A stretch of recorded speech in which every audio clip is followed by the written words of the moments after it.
ne sanko we enkoda the same place so say mechi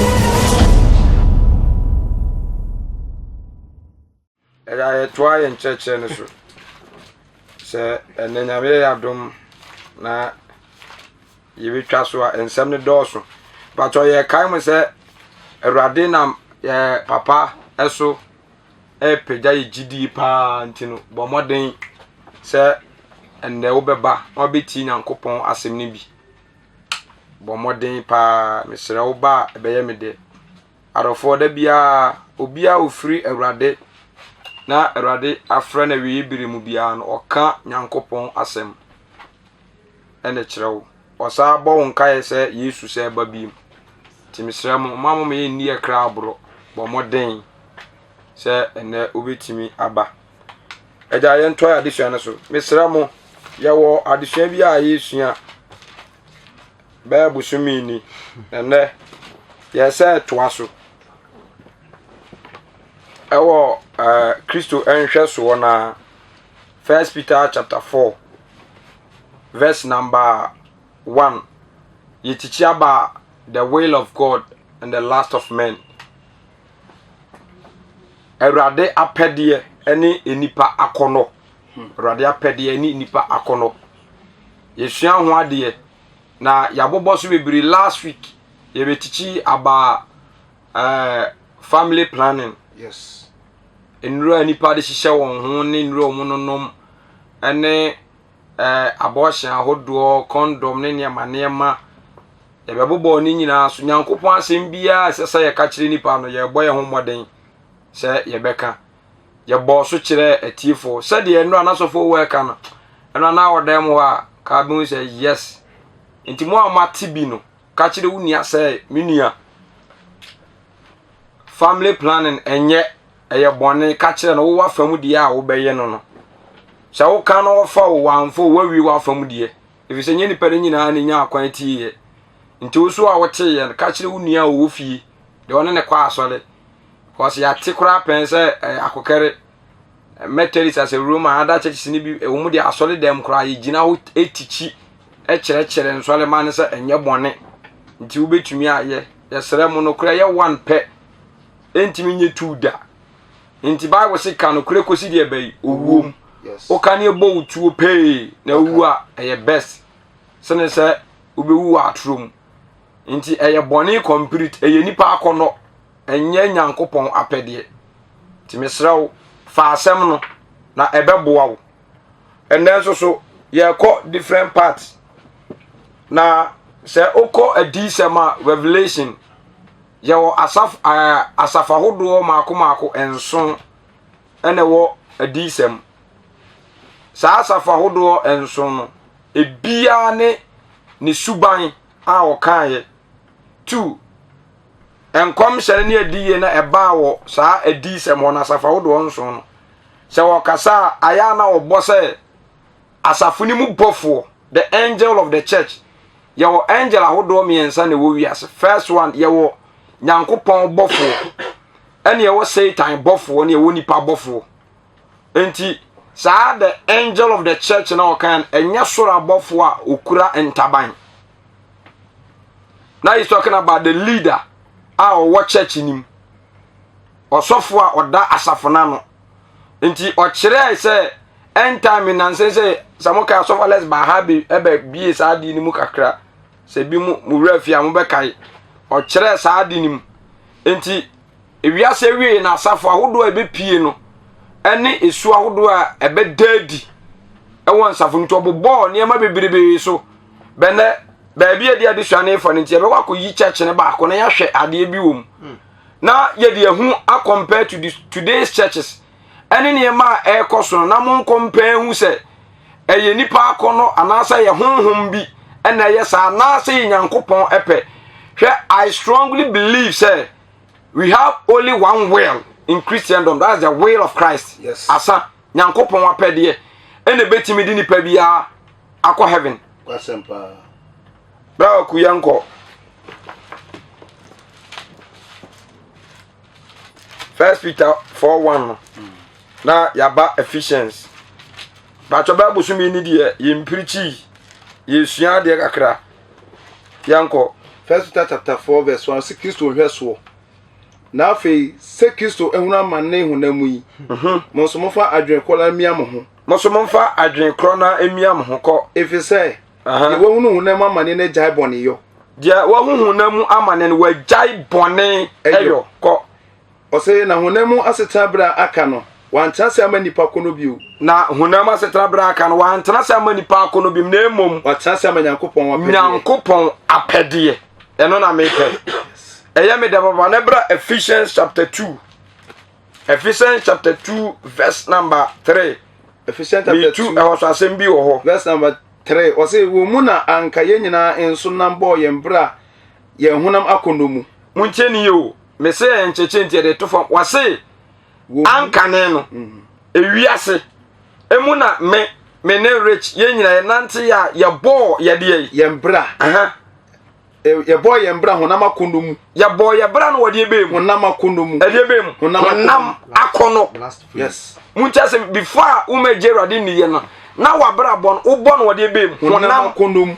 Ene nya honam ne nko akeke na kono. Yes. Honam akonom last of the word. Honam akonom na ye nyina ye boy ye bra to asoma me. O say na ye yo de honam na ene adwene pe. Afi ye sa ye de honam no ene de ye ya dwene epe na sede ye na wusu tie no ye afi obi ansan ase won the Bible sede ya wusu etie no ya wusu ye ka se wa wusu a obi a wo sa awusu ni bi eni eno na mo amako Bible school dan ye kire mo se ye woni pa ahodo sei enan ase num ene wo wiase ye kire mu the four temperament yeah enti ye kire se we na wusu ni ye woni pa bi wo ho a wo ye tebo obi ye kaka obi ye din obi ye say ye kire ma ye ahodo mako fo what I say yes sanguine melancholic choleric and what do you call it akabako e4 enti obobo saa ne ma no so a 4 no so a ebia ni suban eno na Bible ni chem say eye nipa awusu yes muncha asem ni enti nipa bi ono ankasa no ne character ni nature na da before be jeruade yadi obi wa ni wiase otena ase nyina no na ompe skirt she obi wa otena ase nyina be si na oni bode da ompe no so de no obi mpe kasa yes obi pe kasa obi mpe na obi penda enti nipa awusu egu ahodo different na there was a time crime nim yesi nipa bi wo hwa ye wo na naturally ne ho bon aye de wo enti o display wo wiase nyina be spray no kura enko sa ne de awo no ba Bible no sa obeji Yesu di a sa four temperament na wo body ni nyina it doesn't work nyadwuma eno ye wo pe ene de wo that is why sa obeji Yesu di a ye sa for me ofoforo ba ye bo enipa first and any second one ya boy any difference wo menti so be accept Christ a Bible ni kirem say gise nipa na sa be ye abode de foforo e wo Yesu mu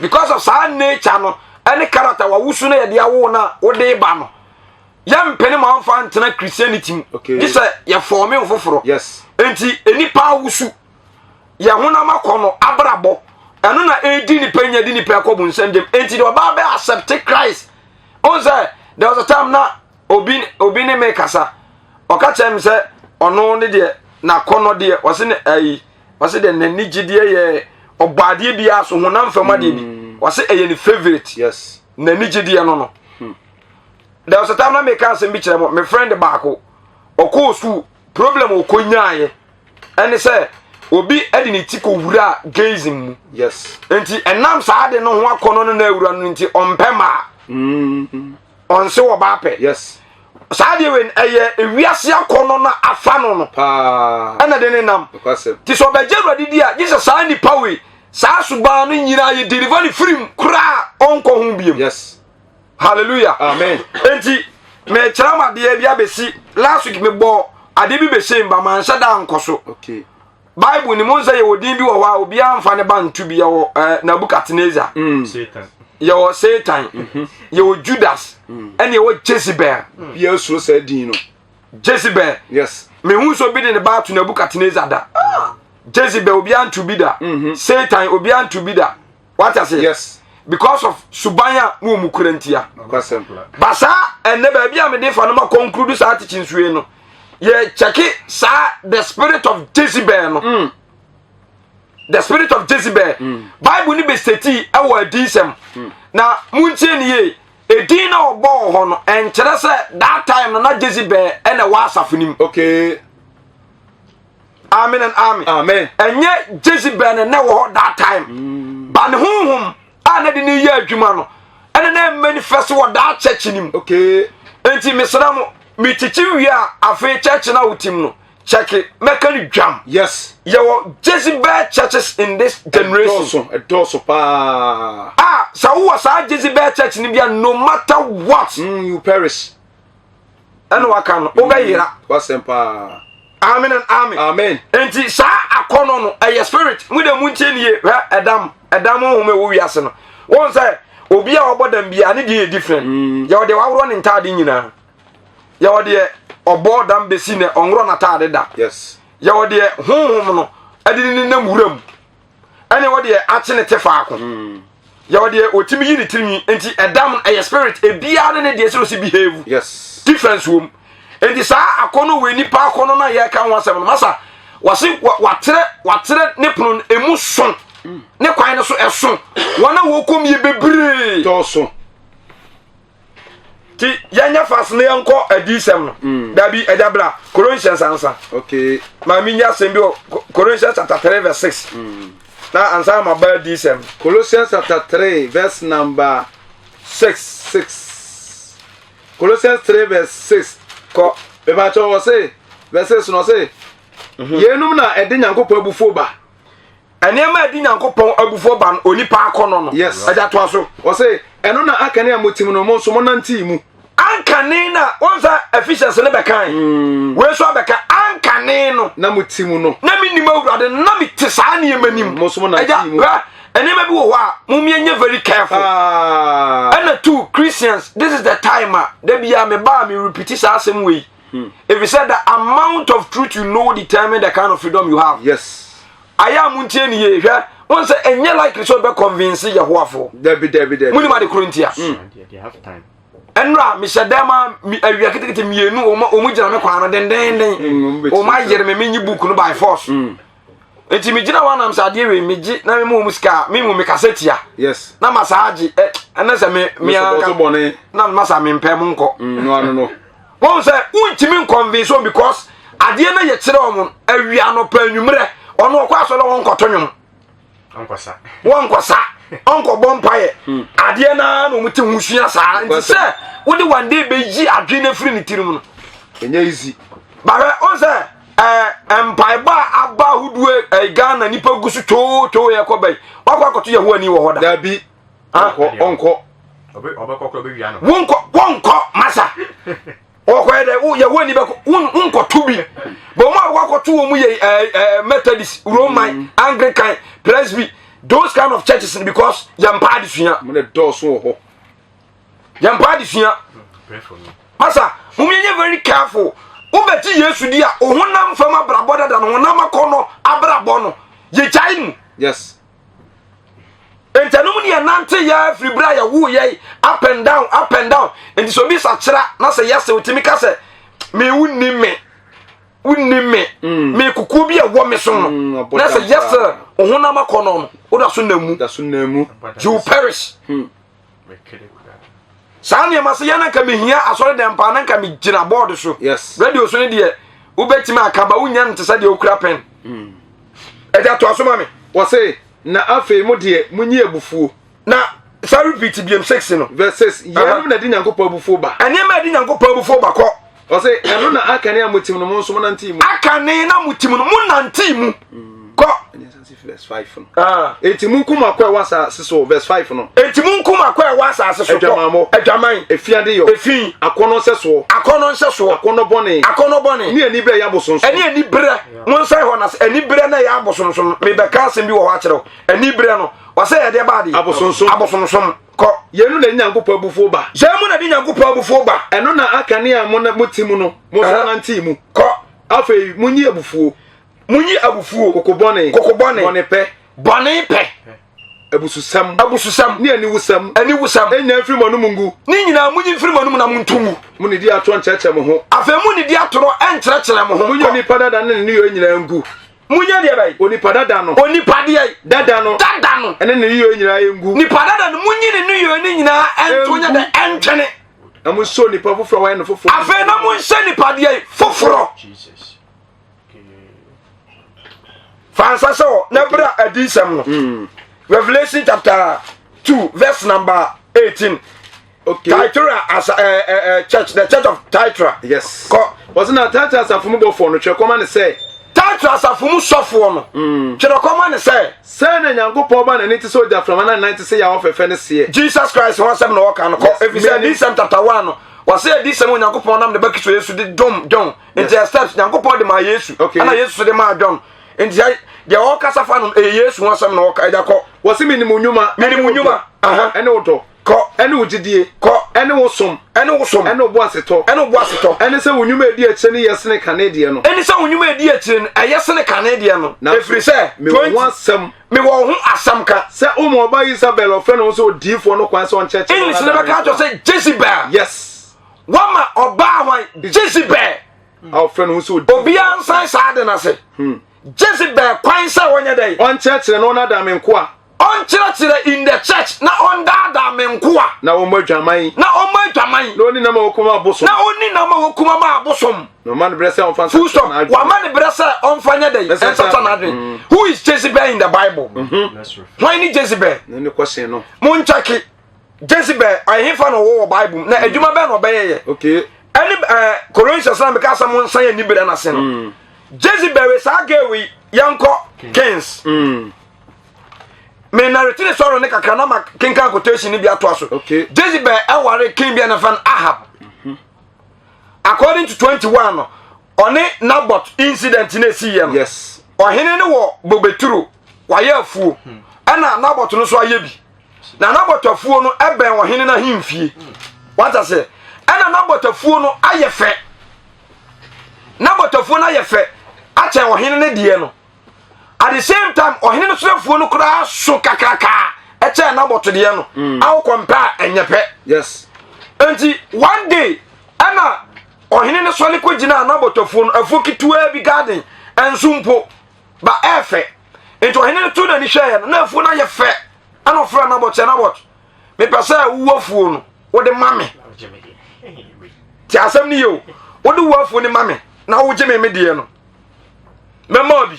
se esakura me se atwa bia kan no se nana afu na nyame dia me me nanam ene wuye no mdi ja me nti ya busua de na me hwe so enyame dia no akasa me mfa mo nti nana empa ne me se metimidi meja no wunya dia ma metimi mfa mo no se ura fi se me yo hine o no se nana ewom sa ba me ntimi mfa mo yes nti okofie no ko bo Jezebel amane se Jezebel okwa no wa yedin no bi sansa nana ade ne wa yedin ya unidi no say uni masema atumi de no say de asem e no say makache Jezebel Naboth say onfa na afuo no ema me na ka me so me mani bi ba Naboth say onfa mo no say nana uwanim na Naboth agina kasa asem ka wakoma to ye magie afuo na mo yes hwa na sa wo check ya on there was a time na yesua de bi e wo asori dem aba Genesis chapter 11 spirit bi pie wo ho ama me narrative ya tell sa spirit no ye adwuma from tete abepie adisem sa honhum ni bi na bowura Jezebel enti ono hene ne kasa no ka cha ne se nana megia ma ana otwe letters ana otwitwa atoro esem se Naboth aka abususem ene nsambone atie Onyankopon akeka abususem atwotworo ene ne ohene ne so ano soso ano ene che Naboth kun no enti se ade ne koso no na Awurade ahu Awurade te so no hu ade a Jezebel ayam yaku Naboth ene beta free ni moja yes Prophecy. Hallelujah amen en krama ne beta free ni moja na Bible ne west character wo Bible ni mu a me check ya me yam seme na mu se ne so obi ti wo no ka se Bible no onsua no obi ko so no be ka mu no kura chana no wo sa kasa na ho ye mmobo sa Jezebel ni character na wo Bible mu wo de ajayan kenka bi ye ni kan ko 1 Kings 9 What be 9? 2 Kings 9 verse 22. Was say na Yehuram hunu Yehu no. O say Yehu asundua na no say asundua ne de say wona Isabel dwamamo ni na bayi gro bebre no rekoso yi. Hwa eho was say ni na enye na no wo kan wo so ne maame. Sa akra no bon wona Isabel ni maame. Eni sa Jezebel no. Dwamamo na bayi gro bebre no rekoso. Aja de nya abotere ma was say obone ma miensa so was say Jezebel na ni suba ba ko ye de bayi dwamamo. Wo yi dwamanfo. 2 no asa agro de yi bayi abayiguro. Wa wo ye panimu bi a wutie me busa ye ka so bi agura bayigura mote ase abayiguro ye ka so bi e bayifo mo ka se ni Bible mu abayiguro e wo Bible mu Bible se na Jezebel oguru abayiguro. Yes, entimu de munya botere ma me afa be hu nipa akono no ane sa de na ya ye preach boss kire ma munim se ye di agoro no anye ye keka hu da bi Bible tem se sa wo ba we adisam tatu asafo no yama ne kwan se on kyerɛkyerɛ ɛna yaba ye chi behwe ni suban ba ko ne se oye ni birifo. Yes, 2 wasa idwamanfo 3 wasa agoro de abayiguro so oti me ba so obi a ankanani afi pa on fe na kame musa no se eje ka so obi gura abayiguro ase kyerɛ se. Yes, no nkyirem obi gura abayiguro na ge no oguru abayiguro nti mo ye bayifo enti bayi enye na bayi be bawo abi enti cha enti na me ka se adifo atofo no mo ye de bayi bayifo no kwasem you true no oguru abayiguro Jezebel afi aja kan bra o say ana Yehuram dane se ensedwane ye no ka che Hesia se enkonson nie a Hesia na Yehu de ne nsa so ejanmu tobo Yehuram abasantem na ejane hwe na kumam na ohwe ne ti ase na mu ana o ka che ne kuni bigla se man so to no twe eja fesiwa sabra verse 30 ehona na okay verse 30 Jezebel na wie ya eyehu munche ni Jezebel na wie ya eyehu amen and amen ataso mo yeku na botu wiye no suban na sa makeups ni ade yes eniema ye bobbo su di on erode hu nipa mo bo bebre be ka se ye di agro bebre be ka odi o Bible no bebi ye be kan check English Bible nim ne hwemu na hwe we so bayisu edaye nko wo say ena Yehu ba Israel ena Yehu ba Israel ko na Isabel tie no na Isabel etie no okeka na ni ho adubre okeka na nim English Bible ka say he painted. Yes, paint ko bi ajabe to search English Bible na our Bible no so a ye fast our phone no so na be kan ma me he painted his face. Yes, me busa mo rich e ka so bia painting na nim yan generation ya asset say ah na say makeups na me wa painting na nim blue obia paint he painted. Yes, and it's a church na o ko to say wo so for maame wa bomb mesh wa painting na nim wa senes wa wan na ni achi wa birichi Jezebel ayade be spirit Jezebel masa I'm telling you jump me through 2 Kings chapter 9 verse 30 that be kan go mic ni man. Yes, kan English no of me Jezebel spirit is that saying in term 2 Kings chapter 9 verse number 30. I said when Jehu was come to Jezreel, Jezebel heard of it. Yes. And she painted her face. She painted what? Her face. And She and tied her head. And tie what? Her head. She tie. Yes. Ne muntie. Mokas agro ni enti adisam no ho no ayankom hyew. Pa. Eniema ebeba. Ene de wo ho, ene o kan ho asam to ho. Say ba besi and the church is be pia the Jezebel spirit now those days opu odin no ebe working within the church. Yes, muka sa agro ni ya ye betena ye enti sa Jezebel spirit no eye nipa akono. Yes, akono no so ye Satan eye nipa akono enti he painted his face. Yes, okeka na nim ana o ya dai ana o so ni ti Tied her head. Muntie obi a ogura bayiguro obi edwamanfo Wow, ne qualities or any better for. Yes. We German for us, I grew up. Repeat quotation number for second chapter 9, verse number 22, and a second case 9:30. Was in a Jezebel grew up by you grow. Was I German for? Or any better for. And I saw some himself or some painting and him. Yes. He can't want to be society. Mutemio, and to be on grew up by you grow. I will painting and him, Nekarata Yesia. Yes, yeah. Addresses for you. So be good by good and any pack on my idea. Where by for? Where by for? The Bible no mon can be. Yes. And was it kind of him. Anna was a said ye. Niti. And where they? No shampoo memu. I feel over temple mem. Ye would do a pronoun no can say. Simo kum de ranunya sujie. Aha. Nyesum je no o man ani so shampoo memu. I can say. Man o ma fa. And a PM for Benu, and Abba said free head. No, I said Montone form, and no tone form, then the Muda Petit first your nepon. Ni walk around, not time. If you say running a sound come, I say Obewu. Then come out with a camera from Kambesi Mammy, or the Manusiano, or Sani Muno. No, the dean on no way, no, I say, Mongo or bar, what domino. Mongo bar, what domino, Jesus. Not Jezebel was cast, a domino. This is a minute with Massa teaching was already one. No, I'm with you. Jezebel was cast. Was I a no man back? Yes. I read in a domain and any part. Two, no, I a bay for. Yes. Tell a corner bonny into no I a German for. Was I a nibble for? What I say, I know for no fashion. Or Kikalan yet to wear it. Was I sanity? And see, I know an aspirate in ever bow. I tell you whom I want that. Mo said papa. And the church na mu woman na munyina muguo. God is asini na. Muti amakeka mani achi apenti monsa ayusu amakeka manu nyina eye Jezebel spirit dey wuli church no. Oba muntinam so bi be ko heaven ho a. So dem ho kra bon. Sha. Mo dey mo pa mo mien ko challenge obi e be ko heaven ho dem ho. Dabi. Enti wi be sa kwa disam. Erade ma wakwanya Yesu nya ma edie. Wa o man akwanya so to timi sachara dia. Obetewo. Basa led way he was cast. Yes. And a spirit in to free him and yenkum bayi. You should die. What I say? Yenkum bayi. Yes. Once a woman na tini muno. Yekuni wi na tu. Etuko. What I say? And I hear to my besa unko. Enti obi yekum nkan ntwai. Etwa. Nkan etwa. Echira say ne honhom na anya dai.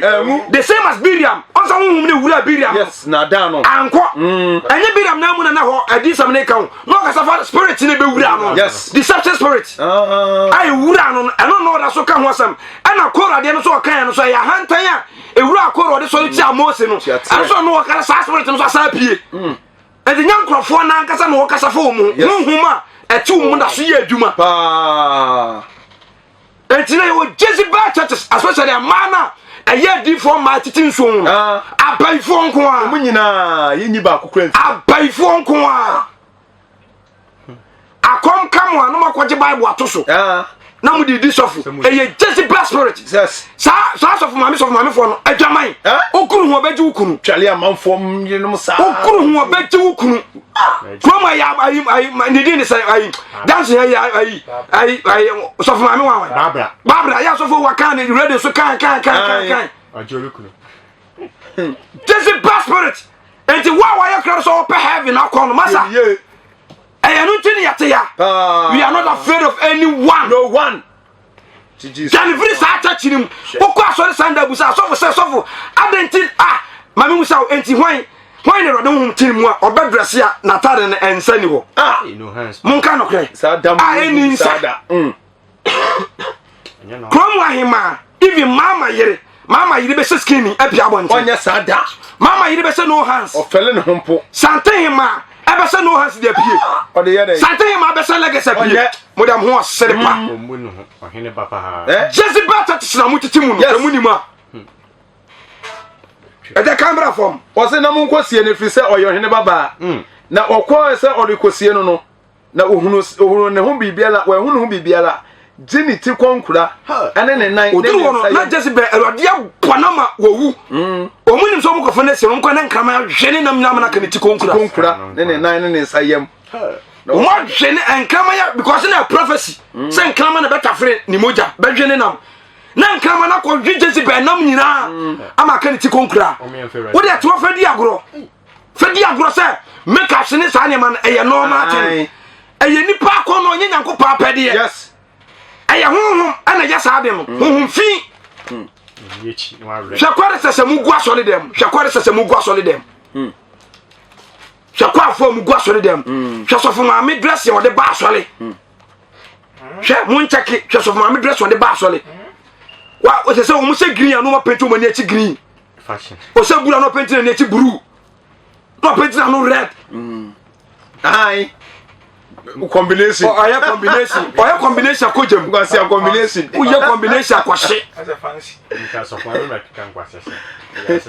omunya kwan hia bible ni nti omu nka mu nsa mu nkyerem ena na bi omu nam sam ayi ya mu champa problem so ada kan si mami o say na osane be ka kire no ka say ewade asem a wonam na koa Elia tips ni so kan no enie say Yesu asase so na akama bedi Isabel nam na Isabel funu aye o confirm me prophecy yes say rade fa Elia so kan say enkama na bedi die ne nam ko na Isabel funu aye say ewura dodo emfu wanu ani ni funu be say die ewura dodo ko emfofo wani Yesu asase so na wanka say Isabel ni wa na wa hunimpo na ya remember ni yes spirit ni na etu ajensa kwa di sa no na yemfa nsi kai honi nyina si 2:18 no Revelation chapter 2 verse number 18 no say na tete safo bofo no twekoma ne say say nyankopon ba na niti soldier from na say ya ofefe ne se minimum nyuma ene wodo ene ugidie ene wosom ene obuaseto ene say onyuma edi eche ne yesere kan ene say onyuma edi eche na yesere kan edi asmo ho asem so mo ba Isabel friend so di say one bad Jezebel kwan the spirit of Jezebel abawura sofo no abawura sofo ma me ama teach ai sofo ba ko bi ba ya wasole ama nche me say sole bi wo omuma na kwan no ko pritiye ene ko kika sa na ema no na ya pam na free church ni look at this because Jezebel spirit no na e working into was say working out mama ne kwan se won kire no na da me nko a no mo twaman no ni na mo kuma ma bosom na woni na ma wokuma ma bosom na ma ne brese on fa sa cha na adwifiri afa wa ma ne brese on fa nya dei on fa sa cha na adwifiri na jama monim na wan sa kira na sa wan sa kira hwe me de beto mpaso na me de wona wona ne se awade no magu ahun yehia kesi on kwan awade fa so kum no obo no hwe fom e ma nkra man kama so jina ma ejina ho ma hombone what I say kama jina ho ma hombone kama jina ho ma akono honhom kama jina ho ma bayi so so da na say kama di wachi a eye dwamamo eye akono eye bayi eye ahomfi enti sa ahomfi no ana awade ma no be so pa oba no eji ne kra fra sase so ana okasa ha sa wan sa tira wadwen wade woni sa ahonhom no ene wono no obura dwama ni na beku mpa ba ko so ayem dey de magu ahun yehiam no de magu ahun yehiam isa o sa kira wadwene tisa mo sakira ma adwene na me de owu bekum ne ma na me de owu bekum ne ma na asafo ne nyina ehun se me ne de ohwehwe asabo ne akomam na mama no biara se de nyuma te na mesemo amakata akyira ne se dodo a woni nkyekire yi sa nkyekire yi wana wo hunu Satan bunu mu no de wo kan no se me so ma de so afoforo ko na so de me wo no mu nso mu den kosi se me ba you see nkyekire ya de mo enti Solomon kan say so nkyekire mu den di eya no kura no eno ne de yi nkwa that's your life enti se wonim na so obi ka kire abra memfa ni agro take it serious because end time when you want sa honhom no work especially within the ladies too much serious e to nyu obi obeka kire bani pa gudam wa ne akwose kwasem wo boaseto wo jerade di wo bra ho ase asore no kwampa wo to correction wo ba for de kama but sa ne man sa spirit ni ntino you go to hell don't be sick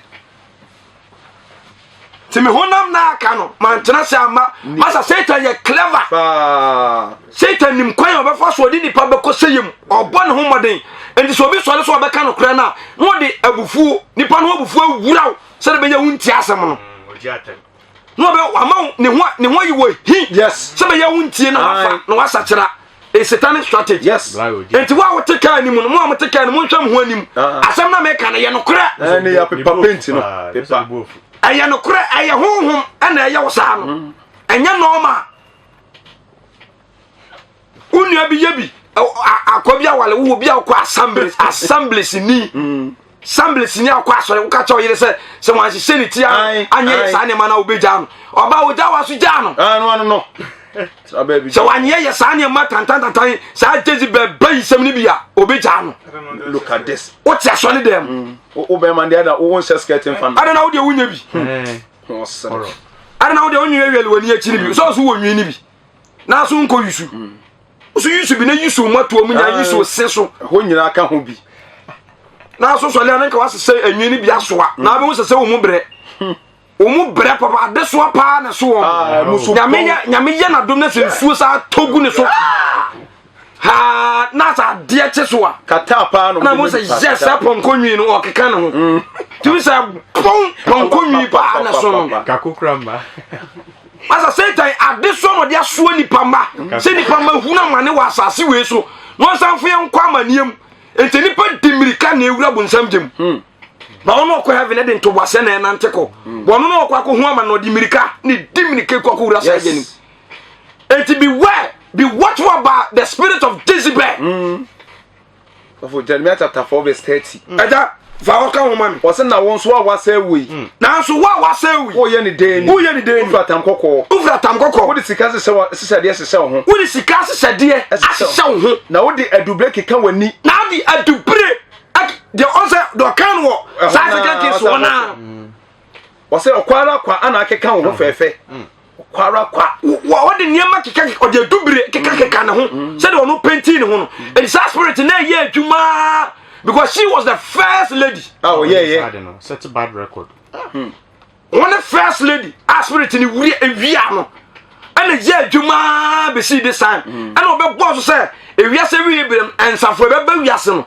Baako ebe pia sa aspirate ni be yemu adwuma. Yes. What I say? Ebi be yemu adwuma.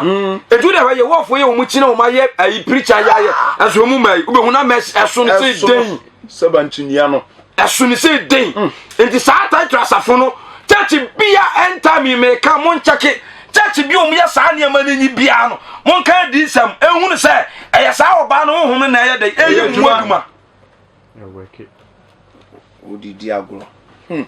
I saw Bano whom everyone say the music the was pretty. Oh, and so almost one it's preaching, so I'm going to say Ghana, I saw the bear pan and the whole word the member won't chase I. The whole Okoma Kura, member to me by 3,000. Now my 1,000. Oh, sorty. Say and can you penny and go any papa kukra. Massa, say no kura, as I say, will pia, a soon done it. A soon done it, and the church Yamu Moduku this time. Most often to me more so. And can tell us, I never bet me the more. I am to see you. Yet, na me will be out quiet. Some make me a catcher of soon him. Was she young? And to moon, she no moon. Yes. Sa some like an a young crack. I bet me the more common sometime. To start to be over Yasiha, especially English such a son. English such a son, about this time. And your school phone swallowing our banner.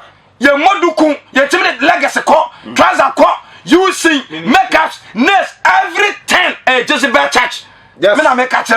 It's not from God. You're true. Yes, you please see all Paris. Move say. Upon. I'm sure. All right, Papa.